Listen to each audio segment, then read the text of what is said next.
Welcome to Ceasefire, where civics meets civility and engagement meets empowerment. Ceasefire is hosted by former Boerne ISD trustee and owner of the Boerne Bookshop, Dale Adams, and by former Boerne City Council member and local insurance agent, Ron Cisneros. Good morning. Welcome to Ceasefire. My name is Dale Adams. And I'm Ron Cisneros. And we're brought to you by the Boerne Bookshop. And today, we're going to be talking a little bit about presidents. And more specifically, we're going to go into the good, the bad, and the ugly. Who we liked, who we didn't. Hopefully, we won't make people mad by not picking their favorite or dissing their favorite, whichever way. Yeah, I think we're going to make some people upset. Yeah, this probably. is a touchy subject. Even if you're a Republican listening to this show, you're going to say, I don't like that Republican. And the same for Democrats. They may not like some of our choices. And that's why my favorite president isn't a Democrat or a Republican. Oh, we're going way back then. Not even a Whig. Oh, really? Yeah. All right. And this isn't going to be a big out of the blue for anybody, but it's George Washington. And for the one reason that he stepped up to the brink of absolute power and walked away. Everybody wanted him to be a king, a dictator. He wanted him to rule forever because he was such a great person. They all loved him. And he said, no, we don't do that here anymore. And he stepped away. No other president's done that. They always wanted more power. And I think he set an incredible example. And for that, I consider him the top president. He was on my list as well for the very same reason. And I think he did set a precedent that lasted up until Franklin Roosevelt. No other president could conceive of running beyond 2 terms. They did try, though. There were a few. They tried to run for 3 terms, but they didn't succeed. Yeah, and that's a very admirable trait, to be the first guy and be as beloved as he was. Yeah. He could have run indefinitely, and I think would have been reelected several more times, and he chose not to. He set the example. Yeah. You know, we refer to him a lot of times as the father of our country, but he wasn't always referred to that way. Originally, apparently, Benjamin Franklin was considered the father of our country, and George Washington was considered the midwife of our country. He delivered us into our new form. And you look at that and you say, oh, but actually that is what he did. He wasn't the source of the grand concepts or any of that. He agreed with them, but he wasn't the great orator of like Franklin or Jefferson or anybody like that. But he made it happen. So I think that's an interesting tidbit from history. Yeah, it is. So another president that had the opportunity to run for a 3rd term and would have likely succeeded, that's one of my personal favorites, is Calvin Coolidge. Yes. And he stepped into the role when Harding died in office. Calvin Coolidge steps up, becomes president. So he ends up with, I think, 2 terms and 10 months, whatever was left over from Harding's term, and then chose not to run again. And at that point, he had been the longest-serving president and said that is too long for any person. Yeah. And he was including himself in that. And beyond that, we've got a list of other things here that he has done that I think are remarkable. An important one, lowered taxes. And reduced the size of government. And he was actually one of the few presidents that said, we're going to cut things down. Yeah. And he did. Yeah. Yeah. And here's an interesting stat. I find this fascinating. In 1927, only 2% of the wealthy paid federal income tax, and the government collected $1 billion. Now, $1 billion, that makes me think of, what was that movie that Mike Myers was in, where he said, $1 million, Dr. Evil. $1 billion seems so minuscule in today's world, but in the 1920s, that was a ton of money. Yeah. And by comparison, in 1921, the government had collected $700 million in taxes at a higher tax rate. So what Coolidge proved is that lowering taxes actually brought in more revenue to the government. Yeah. And he was able to fund the government with just 2% of the wealthy paying income tax. Everybody else, the other 98%, weren't paying anything. Yeah. It's incredible. Yeah. Beyond that, he gave all Indians citizenship. He was a champion of full rights for Black Americans. And as you pointed out, he lowered government spending. He decreased the size of government. And he also did, I guess it was Harding more so than him, because I don't remember my exact dates here, but there was a massive stock market crash and depression that hit, and I believe it was 20 or 21, and basically after World War I. And everybody said, you've got to save the country, you've got to help out, you've got to provide money, all this kind of stuff. And they said, no, you know what? We're going to lower taxes, we're going to cut down government activities. And it was a tough downturn, lasted less than a year, came back roaring, and then we had the roaring 20s. And then, of course, overdid it a little bit again. And I bring this up because 10 years after that, we had another big crash, and the Hoover and then Roosevelt just decided we'll take care of it, we'll fix it, we can add money, we can do this and that. And it dragged on for 10 years or 15, however long you want to call it. But they had a bad downturn, and they nipped it in the bud, and it healed itself. And that stands in contrast to what FDR did, Yes. which was, okay, we're going to grow this animal, make it bigger. We're going to put all kinds of money into the economy. Where have we seen that before? Yeah. And we ended up with a longer, prolonged depression than maybe what we should have had. Yeah. Another one of the greats that I think of is a more recent one, and I guess it's far enough back that we can call it history. Reagan, in my view, did a lot to change the atmosphere of the country. He brought back optimism and a spirit of, yes, we can do great things, which we'd had under Kennedy, but then it dissolved and we finally got to the malaise. People were just depressed and prices were high and everything was out of control. He didn't do as much as I would have liked to or other people might have liked to, and he did some things that other people didn't like, but he definitely brought back optimism and turned the view of the country away from inward depression to outward optimism. And he defeated the Soviets, which is no small thing. Ended the Cold War, yeah. Yeah. I think that Dale is looking at my notes. Lexi, have you seen Dale looking over at my notes? Because Reagan was on my list too, and you took all of my lines. Sorry. I'm gonna push the microphone away and go step outside and let you finish the show. And No, because now we've done some of the really good ones. We need to talk about some of the ugly. Oh, and yeah. I distinguish those because I think of bad as somebody who doesn't do his job well, and I think of ugly as somebody who does his job in a malignant way. Yeah. And so I think they're different. It's a different criteria. Yeah. Dale, you've got about 4 years on me. So you, no, and I don't say that to be ugly. I'm just saying that you remember Carter and Ford years better than I was my president when I was in high school and would have been yours through college. And you talked about the optimism, and that was what I had put down for Reagan. He's one of my choices for the good as well. But I can remember, even in middle school, that malaise thing and my parents complaining about interest rates. And my dad had told me a while back about the first house he purchased while Carter was president, and the interest rate being, I can't remember. I think he said 14 or 15%, and he thought that was good. Even higher than that. It was crazy. It was another effort at trying to manage the economy from the top that didn't work. Nixon tried to bring in price controls, which distorted all kinds of stuff. And then it went on, and it just got worse from there. We ended up having high inflation and high unemployment. I think we call that stagflation or something like that. It was rough. And so now we get to some of the bad ones. And I actually view Carter as, even though I think he wanted the best, and I think he was a pretty morally upright person, even though I disagreed with him on a few things, he just didn't really know what he was doing or didn't know how to do what needed to be done, even if he knew what he needed to do. So I would consider him a bad president, not an ugly president, but a bad president. He didn't make my list only because you got he some was, other ones. Yeah, no. I mean, I think a lot of people agree his presidency was bad, but he was there 4 years, and I think Reagan succeeding him probably lessened the blow that we might have experienced from him. Yeah. A bad president, no doubt, but I don't think he had the lasting impact on the spirit and mentality of Americans like FDR or LBJ. Good point. And those two are on my list as bad presidents. Power hungry, they just massively grew our government, the agencies. FDR with all of his programs, Lyndon B. Johnson with the Great Society.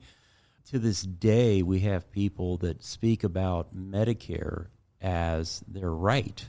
That's my money. I hear Republicans say, so they're getting their money back. And it's, no, you're getting, as paltry as that amount seems that you get every month, you didn't earn that. That is the biggest pyramid scheme ever foisted on the American people.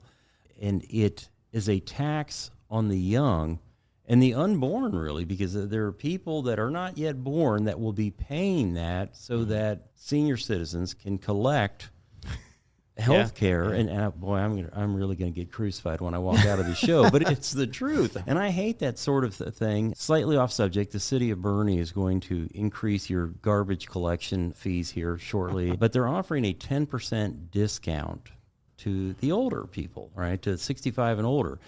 And I think that's criminal. You're giving a discount to them. It's discriminatory, right? But we have this mentality in society that certain people should get exemptions and everybody else should have to pay. And it starts with guys like FDR and LBJ, and they carve out exceptions for their friends or voting groups. And so their impact to me is greater and stronger in a negative way than Carter's 4 years. I agree with that, actually. Yes, FDR, even though people give him credit for pulling us out of the Depression and helping win World War II, the war, I think we did win, which is good, and he played a part in that. The Depression, I think, was bad, and he played a part in extending it for 10 years. Our longest depression ever, our worst depression ever. Okay, we were on the gold standard back then. Mm-hmm. But gold still fluctuated in the markets for trade between countries and stuff. He used to get up in the morning, and if he couldn't figure out how he felt that day, he would flip a coin to see which way gold was going to go that day. And when I heard about that, my head about exploded, because that's just not the way you do anything. Right. Much less the president deciding how our financial markets are going to move.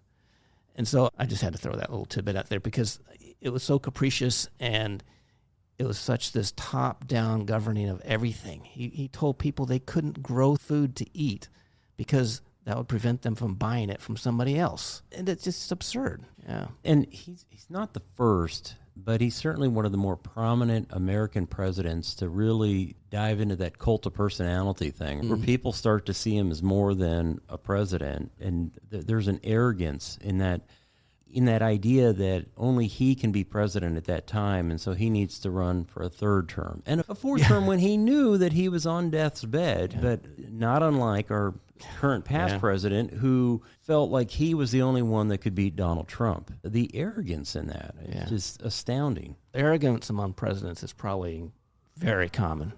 And if we're going to go down some of the bad ones, I don't know as much of the history of the 19th century presidents as I should, but I would probably throw James Buchanan and his predecessors in there with some of the worst, simply because they allowed slavery to become such an issue that we ended up with a civil war. Now, I know some people say that wasn't because of slavery, but it played a huge part in the divisions that got created that led to that. And they had opportunities to meet that confrontation head on earlier on, and it would have been less devastating. And they kicked the can down the road. When our founders wrote the Constitution, they actually put in there some factors that encouraged conflict by saying that the South didn't get full representation because they had slaves. They set it up to say, okay, this is going to have to be dealt with at some point. And they chose not to, and we ended up in a civil war because of that. Right. On that note, we're going to take a quick break. This is Ceasefire with Dale and Ron, and we'll come back with some more presidential information. Boerne has its own bookshop. In fact, it's called the Boerne Bookshop. Hi, I'm Dale Adams, inviting you to get lost. Get lost in a good book in our relaxed and casual atmosphere. We have a wide and eclectic selection in the Boerne Bookshop, and we pride ourselves on finding what you're looking for. We do author meet and greets, host writing workshops, and can connect you with a good book club. And your young ones will absolutely love our kids section at the Boerne Bookshop. And while we want you to get lost, we're easy to find, as we're in the heart of Boerne at the back of the Richter Tavern building. We are the Boerne Bookshop.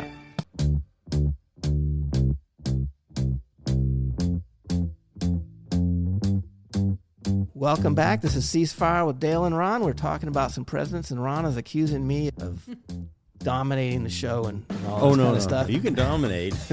And I just want to confess that I'll start off with our book of the week, which is The President's Fact Book, which is a huge tome with thousands of pages, and I even flipped through and read a few pages. We've got the Boerne Bookshop. It's a great little book. Nice synopsises of the presidents up through Biden. And also, not only that, but I've got a friend who's a bit of a presidential buff, and I texted him before the show and said, okay, what are your top presidents for good, the bad, and the ugly? And he gave me a little bit on that. So shout out to James there for giving me some stuff, some info. Thank you, James. Okay, so we were talking about some bad presidents. Mm-hmm. What do you think about ugly presidents? Now, when I think of ugly, I don't think of somebody who's not competent. I don't think of somebody who makes mistakes. I think of somebody who's trying to take a nation someplace that it shouldn't go. And the person that comes to my mind is Woodrow Wilson, who resegregated the federal government, the military, and was a eugenicist and brought us the administrative state, which was to override the will of the people, because he felt that the people weren't smart enough to make decisions on how our country should run. And so he wanted an administrative state that would be filled with smart people making decisions for us. And I think that was incredibly the wrong direction. And I think he set our nation back in race relations. Yeah, that is a great choice. That tops my choice, but I hadn't even considered him. But you are so correct on all of those points.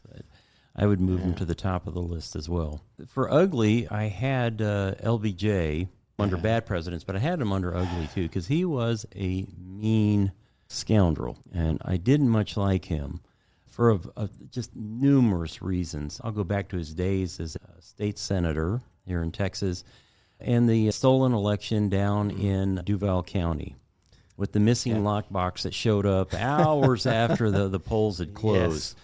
Had that not happened, he never would have won that election. He would have been, back to the schoolhouse, right? And he never would have worked his way up to senator, and then certainly being picked as vice president, and then becoming president. And that's why at the local level we need to keep our integrity and take our elections just as seriously as national elections. Can I tell a story? Sure. And this is another story that I don't like, but that I've heard. And a lot of our presidents were womanizers. We know that. They didn't used to talk about it, so we don't really think of them that way before recent history. But a lot of them did. They had mistresses and whatnot. And LBJ was so blatant about it that he actually brought them home for dinner, and his wife would serve dinner to him, and the mistress would be there. Oh, my gosh. And when I heard that, I just thought, that is just so low and demeaning to your wife. And Lady Bird Johnson was an incredible person, and what she put up with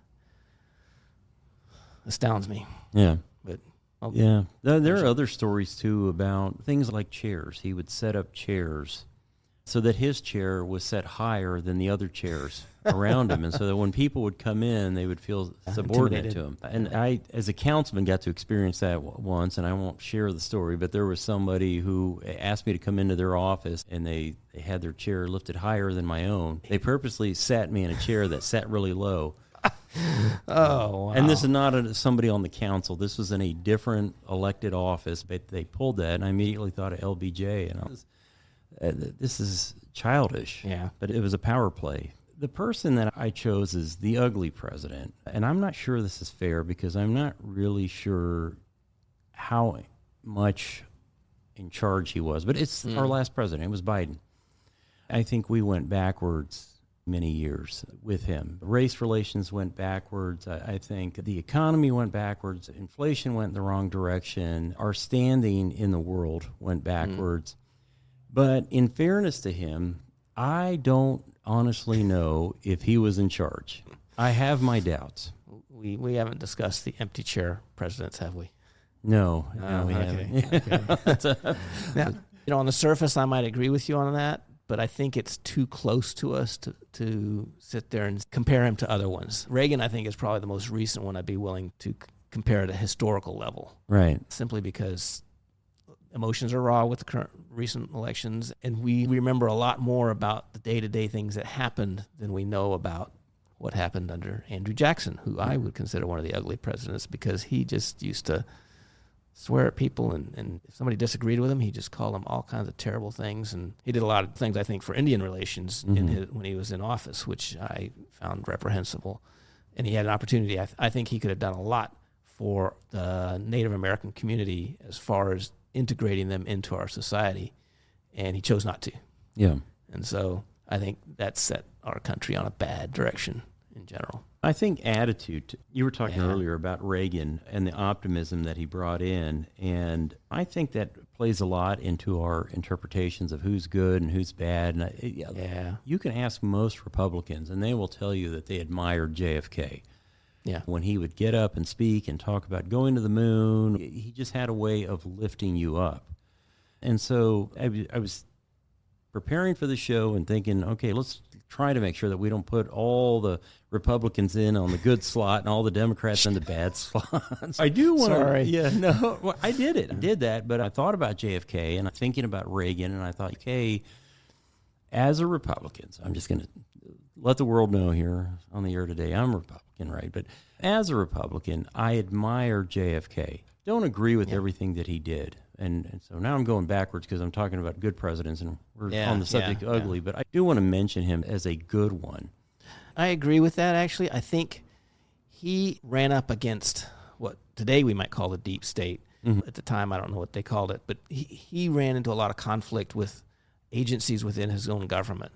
And I think he did a lot to try and push back against them. And like you said, I think he set aspirations for our country, which were awesome. I think they really were. He set for us the idea that, you know what, we're not just here living our lives day to day, surviving. We are going for something new. The new world is opening up, and we are in charge of it. And that was incredible. Yeah. Another good one that we haven't talked about, Truman. Nobody really thinks much about him, but he was an honest guy, and he did a decent job. And I don't think he gets enough credit for what he did do, even though he didn't do anything dramatic or spectacular other than ending World War II, which actually was pretty big. But it was already on track when he took over, because when he took over, it was from ground zero. He had nothing to do with anything before he took over. So what about physically ugly? In the term that, in the sense Ron, that why do you go there? That's when you say ugly, you start most on Taft now or something. Oh, no, I would actually pick Van Buren, because I don't think that guy ever met a comb. Yeah, that hair was I got a wider picture of him than right his here. shoulders. Do you? Yeah. Look at that. It's he was in desperate need of a barber. Styles were different then. 150 years from now, somebody's going to look at me and say, "Man, what a dork." Wait, somebody's already said that. I think you said that on our first show. I believe I did. Oh, man, somebody's bitter. Yeah, personal appearance plays a lot, I think, in getting elected. Yeah. I think once they're elected, it's not such a big deal, but I do think it plays a lot. I think it played a lot with Kennedy being a young man, virile, and everybody thought, yes, we'll make us strong again kind of thing. But at the same time, Roosevelt got elected 4 times, and he was in a wheelchair. Yeah, not as much. There was no television back then, just radio. So that didn't play as much part. And I think if you look at the portraits of those, the first, let's say, 20 presidents, they're not the best looking guys. They didn't have to be. Right. Yeah. That's a good point. Yeah. You're definitely more focused on looks now. That's for sure. Could Chris Christie get elected president as big as he is? We had, who was it? I'm trying to think of who succeeded Roosevelt, Theodore Taft. Taft, yeah. No television back then. I think, looks are a big part of it. Yeah, which is unfortunate, actually, because it shouldn't. I think we've covered it forward, backwards, and across the side there. Any other lasting thoughts on what makes a good president? I would say somebody with your temperance. My temperance? Yeah, you're a very patient person. I think that's a quality that's missing in a lot of modern presidents. So what are the things that I think are an important aspect of a great president? I think it's pushing back against things that you think are wrong from your own people. And that is really hard, I find.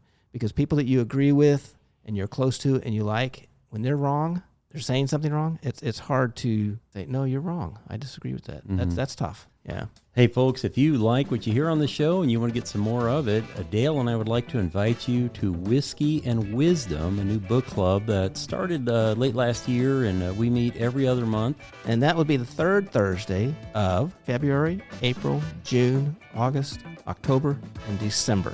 Please join us. We're going to have an assortment of whiskeys there and a great conversation about a very interesting book. Hope to see you there.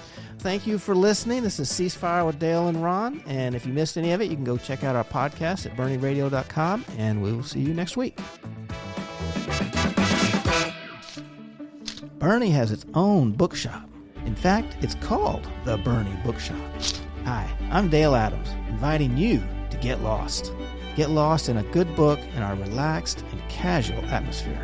We have a wide and eclectic selection in the Boerne Bookshop. We pride ourselves on finding what you're looking for. We do author meet and greets, host writing workshops, and can connect you with a good book club. And your young ones will absolutely love our kids section at the Boerne Bookshop. And while we want you to get lost, we're easy to find, as we're in the heart of Boerne at the back of the Richter Tavern building. We are the Boerne Bookshop.